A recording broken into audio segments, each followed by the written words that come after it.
Too much silence, the kind that descends after years of commotion, laughter, and commotion have etched themselves into the walls. Knowing Kathy, I know she'll return with something extra for the house. Possibly even something for me, even though she stated she was only going grocery shopping. She is simply that type of person. Thoughtful. Thoughtful. That's what I used to think, anyway. We will soon celebrate our 25th anniversary of marriage, which has lasted 24 years. 1/4 century. That understanding strikes me with more force than I anticipated, like an unexpected blow. It seems like yesterday that I was sweating and fumbling with a ring in my pocket, trying to think of a way to pop the question without looking foolish. Now that we have 2 adult children attending college, the house is emptier than it has ever been. Our oldest, Jack, is nearing the end of his senior year. Our youngest, Emily, has recently begun her sophomore year. With Jack's music blaring through the walls, Emily and Kathy squabbling over curfews, and their friends constantly coming and going, the house used to be a hive of activity. Right now? Quiet. I ought to wake up and do something useful, but I don't. I feel the weight of time bearing down on me as I lie in bed a little longer. If Kathy saw me lying in bed like a retiree in the middle of the morning, she would make fun of me. Sighing, I grab the vitamin bottle off my nightstand, unscrew the cap, and take a sip. However, it doesn't touch my palm. It hits the floor after bouncing off the side of the table, and naturally, it rolls directly beneath the bed. I mutter to myself as I bend over and kneel down, groping about without seeing. Dust and a wayward sock, most likely Jack's from before he left for school, and then something else are touched by my fingers. A crinkly item.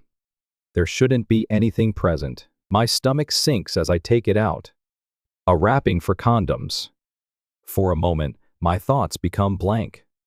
I simply sit there and gaze at it as if it were an extraterrestrial relic that had somehow found its way into my home.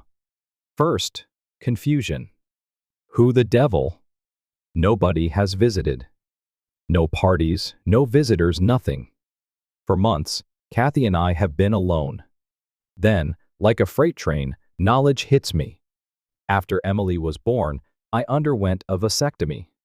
Kathy and I decided that 2 children were sufficient. Then why in the world is a condom wrapper beneath our bed? Like a snake, a sluggish, nauseating notion slowly infiltrates my thoughts. Kathy is unfaithful to me. Hot rage rises in my chest and my pulse thuds in my ears, but I make myself remain composed. How should I proceed? When Kathy arrives home, will you barge in, thrust this wrapper in her face, and demand answers? No. I'm not going anywhere with that. She would refute everything, reframe it, and paint me in a negative light. I need more than this thin plastic item. I get up, pick up my keys, and leave the room. Every part of the house is now packed with a history that feels abruptly polluted, making it feel oppressive. I must breathe. I require clarification. And I know just who I should speak with. Jones, Davy. Not the pirate, please.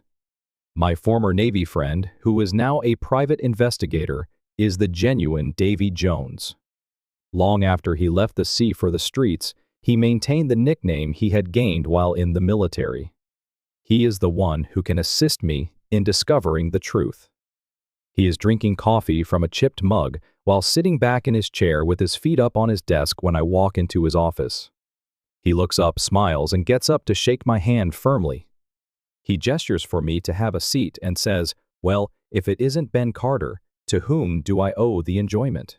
After a brief pause, I reveal everything: the condom wrapper, my suspicions, and the knot in my stomach that won't go away. Davy nods as he listens, his expression solemn. After I'm done, he leans back and strokes his graying beard. At last he says, "All right, Ben, I'll assist you." His face then darkens. "Give me a week, I'll see what I can dig up. But pay attention, you must be ready before we travel this path. Consult a lawyer. Make sure everything is in order. You must be aware of your options in the event of a divorce. My stomach turns at the prospect, but I nod. Indeed. You're correct. Davy gives me a shoulder clap. Brother, we will find the truth about this. I swear. I'm sitting in Butch Reed's office 2 hours later, looking at the man on the other side of me. They refer to him as the best divorce attorney in town, and judging by the way he's observing me closely, I don't question it. I lay it all out, and Butch takes notes while leafing through a legal pad. At last, he raises his head. You could lose half if this goes the way you think it will, he warns. The house, savings, assets, everything. California is a state that recognizes community property. In any case, it's a clean 50-50 split. Half. Kathy and I put a lot of effort into building half of what I have now. It has the feel of a sucker punch. Even though it hurts, I am convinced of one thing. Half of my money could be lost. I might lose the house. However, I can't possibly continue to be married to someone who cheats. Butch lowers his voice and leans forward. Here's my advice if you're serious about this. Keep your head down. Be normal.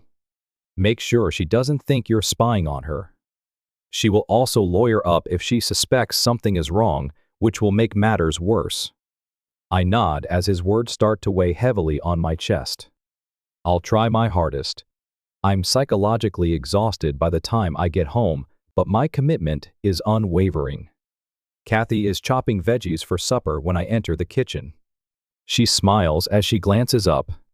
You've returned, she says. I used to think I was the luckiest man alive when I saw that smile. Right now? It makes me nauseous now. I press myself up against the counter, trying to maintain a neutral appearance. I remark nonchalantly, I have a business trip tomorrow. I'll be away for the whole week. She has no suspicions at all. She simply nods, her eyes glowing. All right. Do you want my assistance packing? I give a head shake. I understand. She slips into bed next to me that night, her fingertips grazing my arm. She used to be reassuringly warm. It feels oppressive now. With that familiar, joyful lilt in her voice, she whispers, Come on. However, I am unable to. My voice is flat when I say, I'm tired. She stops, sighs, and turns to look at the opposite side of the bed. My thoughts are racing as I lie there in the dark, staring at the ceiling. What if I'm mistaken? What if Jack remained in our room before leaving for college and forgot the condom wrapper? Is it possible that it dropped from his pocket? Or am I just struggling to make ends meet? However, what if it's precisely what I'm afraid of? My resolve is being torn apart by the questions that keep coming back. However, one thing is for sure. I have to finish this, regardless of where it takes you. I got up earlier than the alarm the following morning. I didn't get much sleep. How was I able to? In an attempt to identify any gaps I hadn't previously seen, my thoughts kept going back and forth, reliving every moment from the previous few months. Were there any indications? Was I simply blind? In order to avoid waking Kathy, I cautiously got out of bed. She hardly moved. She wouldn't have slept so easily if she had any idea what I knew or what I was going to do. I gazed at my reflection in the restroom. My jaw was gripped so tightly it hurt, and my eyes were bloodshot. I needed to gather myself. I had to continue playing my part regardless of how I felt. Kathy was in the kitchen brewing coffee as I emerged from the bedroom, fully clothed and ready. When she spotted me, she grinned as if nothing were wrong. She pushed a cup in my direction and added, I made your favorite because I thought you'd need a pick-me-up before your trip. I nodded as I accepted the coffee. Thank you. She lingered a moment too long before reaching out and stroking her touch down my arm. She said, I'm going to miss you. I made myself smile. I won't be away for long, falsehoods. I allowed her to kiss my cheek. Falsehoods. I was in my car a few minutes later, clutching the wheel so tightly that my knuckles were white. In reality, I wasn't on a business trip. It was merely a front.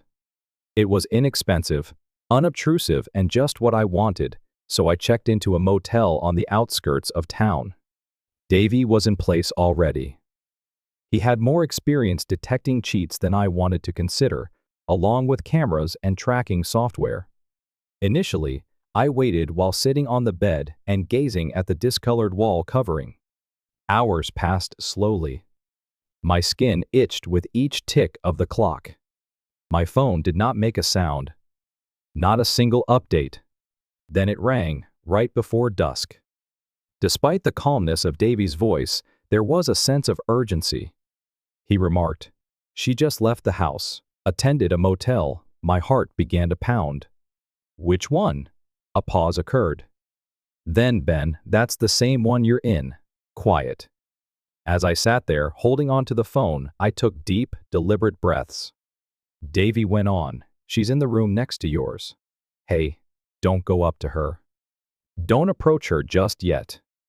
We must approach this with intelligence." I hardly heard him. My body started moving before my mind could catch up, and I was already standing. "Ben," yelled Davy. "Avoid being foolish. My camera is rolling. All the necessary proof will be provided to you. You'll lose control if you storm in right now. If things go awry, guess who ends up in handcuffs? You." I came to a halt. He was correct. I knew that he was correct. I took a seat again. Crinkled fists.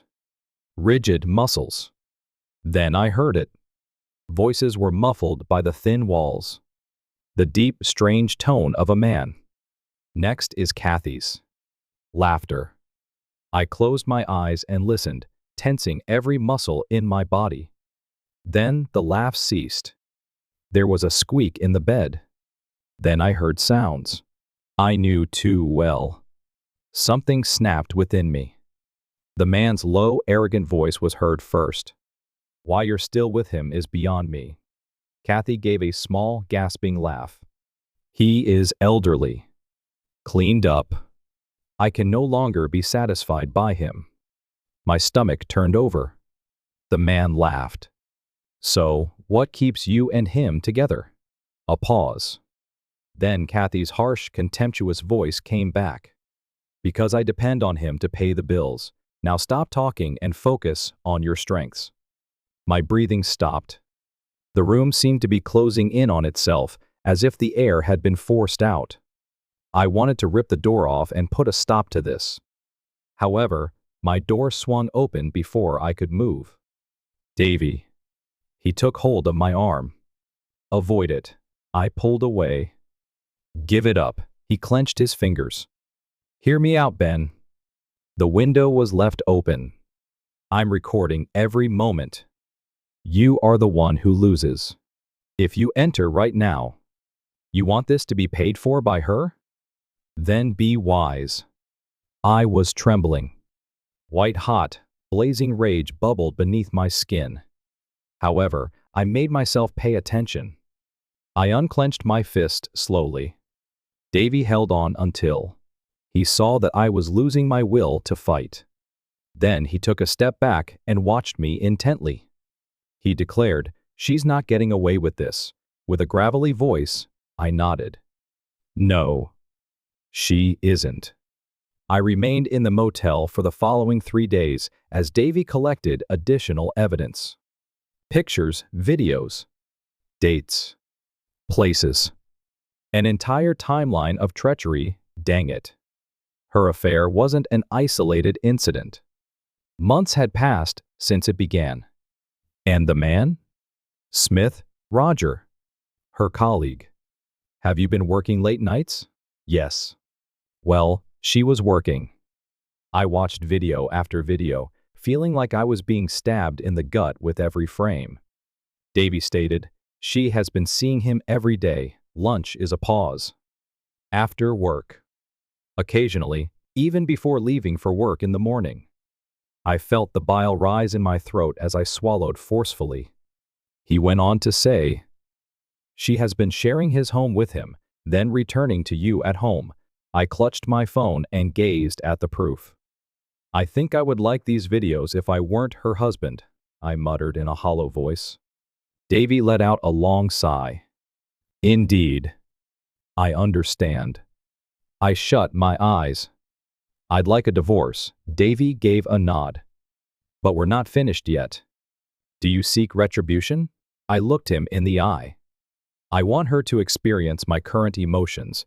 Davy gave a slow, sardonic smile. "So let's do this correctly." I had a meeting with my lawyer, Butch, that evening. He wasted no time in showing pity. He wasn't like that. He looked through the documentation that Davy had assembled and remarked, "You have a strong case. Everything we require, including adultery and financial deception. However, you must maintain your composure if you wish to emerge victorious from this. No mistakes. Don't make any abrupt movements. You bide your time till the appropriate time." I gave a nod. "What is the strategy?" Butch bent over. "You behave normally, as if nothing were wrong. Continue to sleep in the same bed. Continue to act like the loyal husband." I clenched my jaw. "I understand it's challenging," he added. "However, the longer you continue, the more unprepared she will be for our attack." The weight of it all settled in my chest as I slowly inhaled. I said, "I'll take care of it." Butch smiled slightly at me. "Let's bury her then." Kathy was waiting for me. When I got home, grinning as if she hadn't spent the last 3 days suckling another guy. "You're back," she exclaimed with joy as she approached, her arms extended as though she wanted to embrace him. I took a step back and held up a hand. "Wait," I blurted out. "I believe I may have come into contact with COVID-19. A coworker tested positive." Her expression dropped. "Oh no. Are you all right?" I coughed against my will. "Simply a sore throat. But just in case, I should isolate myself for a few days." She seemed sincere in her worry as she nodded. "Obviously. Tell me if you require anything." I grinned. Falsehoods. She was unaware that I was plotting her demise while I was isolating. I was confined to the guest room for the next 7 days. I needed time to finish things, not because of COVID, of course. Kathy didn't know. I almost laughed when she played the part of the devoted wife, gave me food, and checked on me. Nearly. However, I simply nodded and thanked her each time she inquired how I was feeling, patted my arm, or smiled at me. Falsehoods. Davy continued to follow her around in the meantime. She also went to Roger's residence every day after work. All of them. Oh no. Day. I had sufficient evidence to put an end to this, but it went beyond a simple divorce. I desired devastation. I therefore worked during my quarantine for something much more significant than my job. I gave Butch a call. He started things off.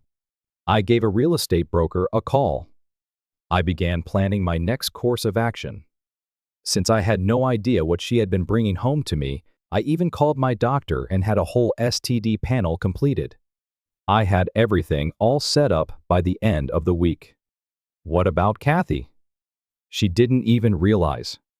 I departed the guest room on the 8th day. Kathy's face brightened. "You feel better now?" I grinned. "Indeed.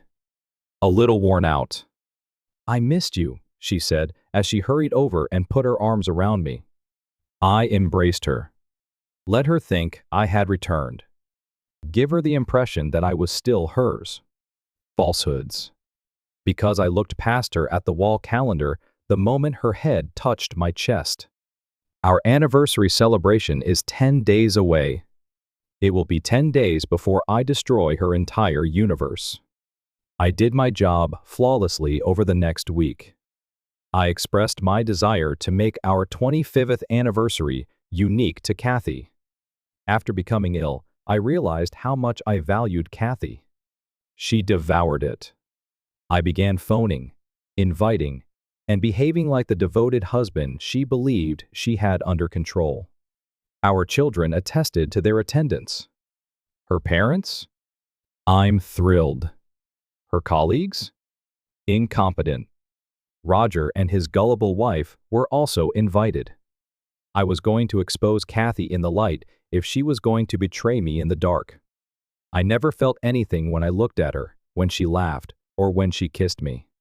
I no longer felt any affection for her. All that remained was a chilly, piercing purpose. Butch and Davy came in every day. Everything is proceeding as planned. Continue as is. So I did. And then the day came at last. There were many people in our home. Laughter. Music. To 25 wonderful years, cheers. As though she hadn't spent the last few months betraying me in the worst way possible, Kathy was radiant and glowing, acting like the ideal wife. Beside her, I was smiling, sipping champagne, and shaking hands with loved ones, falsehoods. Roger was also present. I observed him. I observed his attempt to avoid staring at Kathy for too long. Unaware, he watched as his wife grasped his arm. Horrible. Davy was standing there. Butch was prepared. It was almost time for the real fireworks. I took a step forward and tapped my glass with a spoon. The room fell silent. Gazing out at everyone, I grinned. I would like to express my gratitude to everyone for coming tonight. It's no small accomplishment to be married for 25 years, and I couldn't have done it without my amazing wife, Kathy. Cheers. Kathy smiled. I looked over at her. And I got you a special gift because I love you so much. Davy came forward with a big, exquisitely wrapped package. Kathy's eyes brightened. You didn't have to, said Ben. Oh, believe me, I interrupted in a suave voice. Yes, I did. Despite her uneasy laughter, she trembled a little as she reached for the package. She unwrapped it, tugged at the ribbon, and then her smile wavered. One framed picture was in the package. A screen grab. Of her. In the bed of a motel, straddling Roger. The room echoed with gasps. Kathy went pale. Her dad came forward. What on earth is this? I prevented her from speaking. The enormous TV screen behind us flashed to life as I gestured to Davy. The video began to play. Roger and Kathy. Intertwined. Her voice, clearly audible to everyone in the room, he must continue to pay the expenses for me. Now stop talking and focus on your strengths. Quiet. A thick, oppressive quiet. Kathy shook her head and stumbled back. No, it's not. Roger's wife's face twisted in terror as she turned to face him. You are a jerk. Kathy's mom started crying. Her dad was trembling with anger. Roger? He simply stood motionless. The last nail in the coffin, then, a sharp, businesslike man in a black suit came forward with a big envelope in his hand.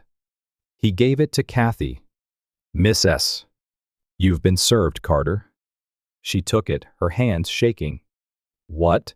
Divorce papers, I remarked in a cool, collected tone. Because of infidelity, Roger was given another envelope. Mr. You're being sued for alienation of affection, Smith, the man added.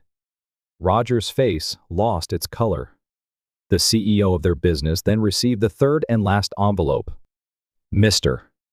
That's a lawsuit for failing to enforce company morality clauses, I remarked, looking directly into Thompson's eyes. Your employees have been engaging in extracurricular activities during business time. The chief executive's cheeks flushed. You're not serious, he stammered. Yes, I am. I then looked back to Kathy. I informed her that we had been married for 25 years. But that isn't accurate, her mouth quivered. The day you crawled into bed with him, our marriage was ruined. Her eyes filled with tears. Please, Ben, with a voice as cold as stone, I said, I don't care why you did it. I don't have to find out. Simply leave my house. I turned aside after saying that. The visitors began to murmur. The tension in the room was oppressive. At last, Kathy's father lost it. You are ungrateful and disgusting, his voice trembling with rage. He took hold of her arm and pulled her forward. Her mom was still in tears. Roger was being yelled at by his wife. The CEO was furious. And me? I took a final whiff of the refreshing night air as I left through the front door. It was done. I prevailed. I left before witnessing the remainder of the mayhem. I didn't have to. The weight left my chest as soon as I stepped outside. Somewhere deep within me, the hatred and betrayal were still blazing. It had direction now, though. It served a purpose. The sounds of the party turned execution continued to reverberate throughout the house behind me. Roger's spouse was yelling. Kathy's dad was yelling. The CEO was probably already considering damage management as he muttered obscenities. What about Kathy? I didn't care. She was no longer a concern for me. With my heart still pounding in my ears, I got into my car and gripped the steering wheel. Instead, though, I sat there and watched in the rearview mirror as the guests began to pour out of the home, gasping, whispering, and staring with wide eyes. They went out one by one. A few appeared appalled. A few appeared amused. Then, at last, Kathy showed up. Her father was holding her arm as if he was worried that she would flee, and her mother was still in tears as they stood on either side of her. Her flawless hair was in disarray. She had streaks of makeup. She appeared small. She didn't appear to be in charge for the first time in our marriage. She looked around, trying to find me. After shifting into gear, I took off. There was nothing more I could say to her. Butch and I met the following morning. A sly smirk tugged at the corner of his mouth as he held a stack of paperwork waiting for me. He flipped through a page and responded, "Well, that went about as well as it could have," I would remark. I whispered, "She's going to fight this." "Oh, of course," Butch said, reclining in his seat. "But she won't prevail. She has nothing to gain from this."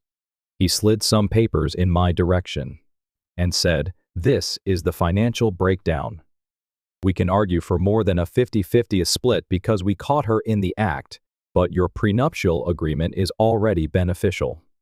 Even though California is a state that values shared property, judges dislike dishonest people." I looked at the numbers. "Something will be given to her." "Yes," Butch replied. "However, she will not receive what she had anticipated." I gave the papers a tap. "What time do we appear in court?" Butch grinned. "As soon as she can sign her name and stops crying." Kathy made an attempt to contact me. The following day, the calls began. It was her number first, then her mom's. Next, an unidentified one, most likely a burner phone or a new line she believed I wouldn't block. I didn't respond. Voicemails were left by her. "Talk to me, Ben, please." I was wrong. I was foolish. I didn't think. Is it possible for us to simply meet? I must clarify, remove. Remove. Remove. She had no regrets. She merely regretted being discovered. My lawyer called a week later.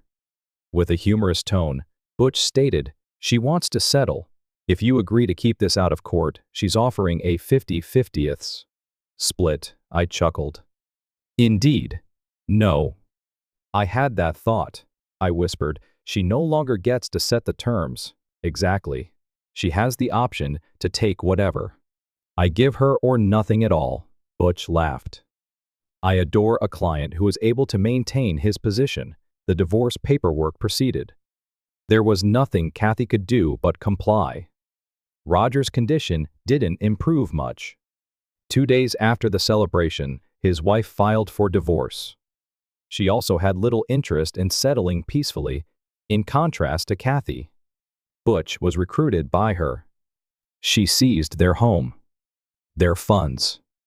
Roger was left fumbling as everything in his life fell apart. Karma. And the CEO came next. I thought he would try to defend the lawsuit. Rather, I received a call. A gathering in silence. A huge check. $1 million. In exchange for signing a comprehensive NDA and abandoning the case, the money wasn't the point. It wasn't.